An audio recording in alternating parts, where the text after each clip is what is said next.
le prince de lumière. Il était une fois un homme ordinaire, vivant dans l'ombre de la société, ignorant de son destin extraordinaire. Son nom était Édric, et il passait ses journées à travailler dans un petit bureau, à trier des papiers et à rêver de quelque chose de plus grand. Mais un jour, tout changea. Un étranger mystérieux se présenta à Édric. Il avait des yeux d'un bleu éclatant et portait une cape scintillante. « Édric, tu es le dernier descendant de la lignée des princes de la lumière, » dit-il d'une voix grave.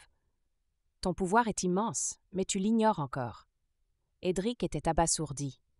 Il n'avait jamais entendu parler de cette lignée, encore moins de pouvoir surnaturel. « Quel pouvoir » demanda-t-il incrédule. L'étranger sourit. « La lumière est en toi, Édric. Elle te permet de guérir, de créer, de protéger. Tu peux manipuler les éléments, contrôler les esprits et changer le cours du destin.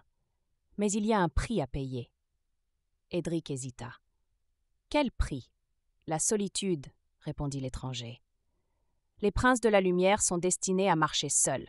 Ils ne peuvent pas s'attacher aux mortels, car leur pouvoir est trop grand. » Édric réfléchit. La solitude était-elle un prix trop élevé à payer pour un tel pouvoir? Mais il se souvint de toutes les fois où il avait souhaité faire la différence, aider les autres, changer le monde. « Je suis prêt, » dit-il enfin. L'étranger lui tendit un pendentif en forme d'étoile. « Porte ceci toujours sur toi. Il te rappellera qui tu es. » Édric accepta le pendentif et sentit immédiatement une énergie nouvelle l'envahir. Il était prêt à affronter son destin, à devenir le prince de la lumière qu'il était destiné à être.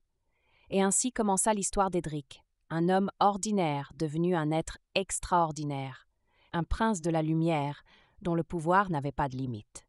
Mais il apprit vite que le prix de la solitude était plus lourd qu'il ne l'avait imaginé, et il se demanda s'il avait fait le bon choix.